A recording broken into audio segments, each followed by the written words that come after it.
Good morning, everybody, and welcome to Shinelikeadiamond.initiative. And again, today we have an amazing guest. Alan, thank you for joining us. It's great to be here. Thanks for having us. Thank you very much. And Alan is going to share a lot of knowledge. This guy has got a lot of experience, but he's here. He works with his brother. We're going to mostly be hearing from him and know what he does. And it's really good for mental health because I know a lot of people have got a lot of challenges when they're working every day.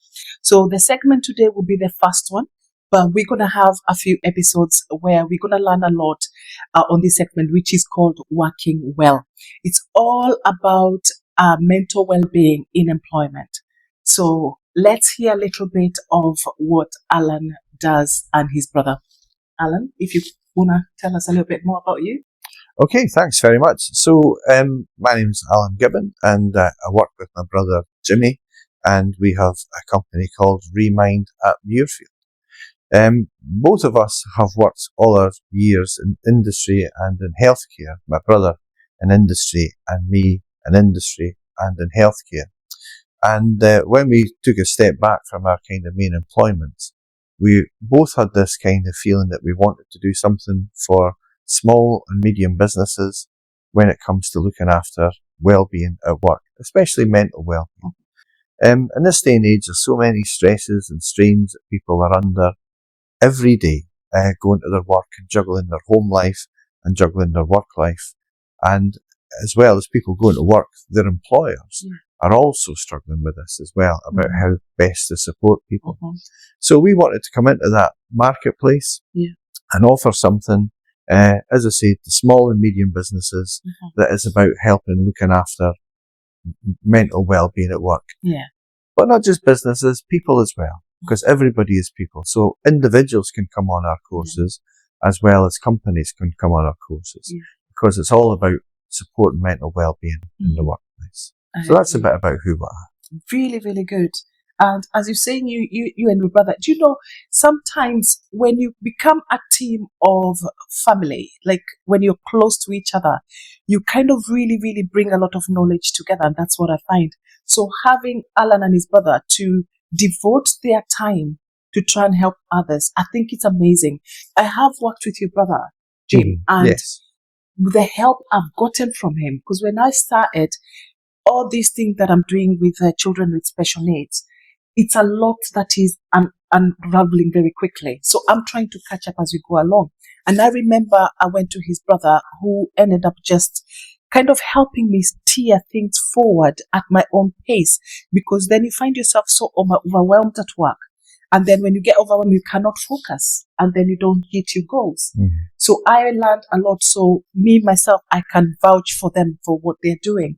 So when you go to, say, places of employment and people don't seem to want to carry on what they're doing, and they're stuck with their, say, place of work, whatever target they've got or whatever challenges that come within, they can't seem to go forward. What would be the advice for them? So in terms of mental well-being, the advice for them when people get stuck, it's about the way that we want to work with individuals and companies is that we don't come with a prescribed program.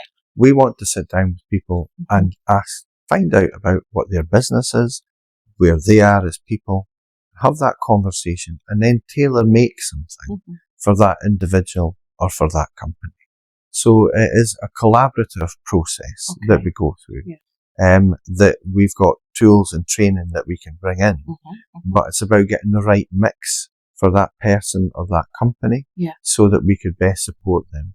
So that's sometimes a wee bit of a difficult sell to people because we don't come with a prescribed program. And people expect you to cover sometimes people do expect that, but we want to work collaboratively with people, and we want to, instead of giving them the whole toolbox, which might be half a dozen things that they don't need, we want to sit down and say, well, actually, let's find out about what you need, what's going on in your workplace, what's going on for you as an individual, what do you feel you're needing help with?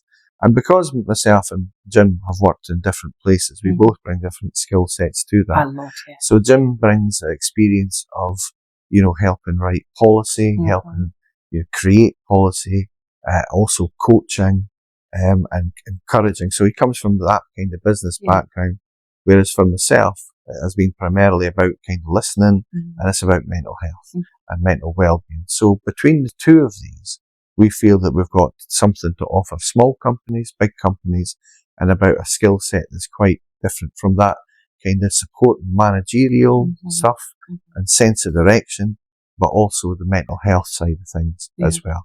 So we complement one another when we come in to the workplace and support people. And it is needed. It is needed because today I think the world is moving too fast as well. Yeah, it's definitely needed. And especially since COVID, the world has changed. Yes. And the other thing that we try and do with our business is that quite often, especially during COVID, a lot of things ended up online.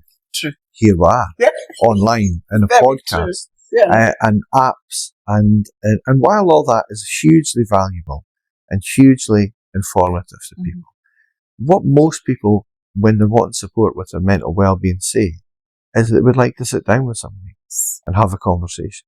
Yeah. Face to face. I agree. That's what they want. Yeah. They don't want something remotely. They don't want something on an app. They want that human interaction. So through the kind of long-term support that we give companies, that's what we want to bring to that relationship. Yeah. That it isn't going to be, contact an app or look for something online. You're dealing with real people in real time who will give you real advice. I think that's really good. And that's what we want to bring. So we don't see ourselves as ever being a huge company because we want to work in a personal way with people. We don't want to work, as I said, at a distance where it is finding stuff online. Yeah. But not saying online's not important, so please listen to this podcast. No, I tell you what, I don't know about you, but with me, for sure, I know I need that personal touch. Because some people are good with gadgets, some people are not. So sometimes when you're trying to do something or you're trying to communicate with something online, you don't get to understand. But when you have that personal touch, you can be able to actually allow yourself to be vulnerable and let them understand. Because for anyone to help you, they have to really see what you're on about. So I agree. Anytime the personal touch is the thing. For people out there who might be wondering, have you got specific company that you can work with, or are you open to everybody out there? So we're open to everybody out there. So it's not a specific company. And as I said, it's the way we're trying to pitch things moving forward is that we do work with companies specifically. But we also want the training to be open to everybody. So, for example, in July, we've got a training course coming up, which is about an individual, about how you look after yourself at work, how you, things and tools to help you manage your stress, manage your anxiety, to look after your mental well-being. And we believe that if actually people come on that course, they will go back to their workplace, and what they've learned is also a gift to other people because they are more aware of how to look after their own mental well-being. They can then encourage other people in their workplace and their colleagues to do the same. So it's a practice for people, but it's a gift for others. Yes. So these courses are open to anybody to come in. You don't have to be, signed up by your company. If you want as an individual to say, actually, that course looks good for me, I'm going to sign up for it. Yeah. So that's what it would be. And the courses that we do run from a half day for the wellbeing workshops and for the listening skills workshops that we do.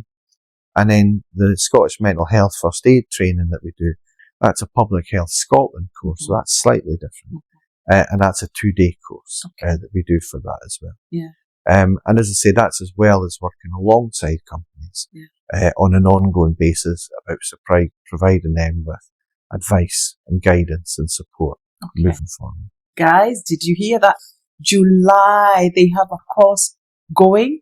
Let's find out more about that so that if you want to get tuned in, or any of you who are around, because the office is in Dundee, but let's hear more. Anyone who wants to join in July, there's a course. Let's find out more about that. When is that going to be exactly? So that's going to be on the 16th of July in the afternoon. Yeah. And it's going to be in the Dundee and Angus Chamber of Commerce, which is down in City Quay. We wanted someplace central. Yeah. So that if people were coming by public transport, it would be easier for them to get to as well. Yeah. Cost is £40 for a half-day course. I will run for 3.5 hours, and it will be. It won't be a teaching thing. Yeah. So we don't just come in and say, we don't just teach.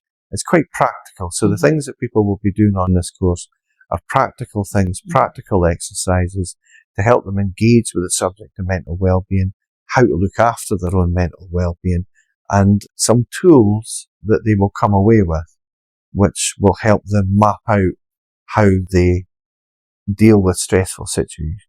Because the great thing would be that nobody would be in a stressful situation. Yeah. If we could all have what a world that would be. What a world that would be. But it's not like that. Yeah. People come up with stressful situations. So what's your plan? How do you prepare yourself for the stressful situation? How do you look after yourself after it?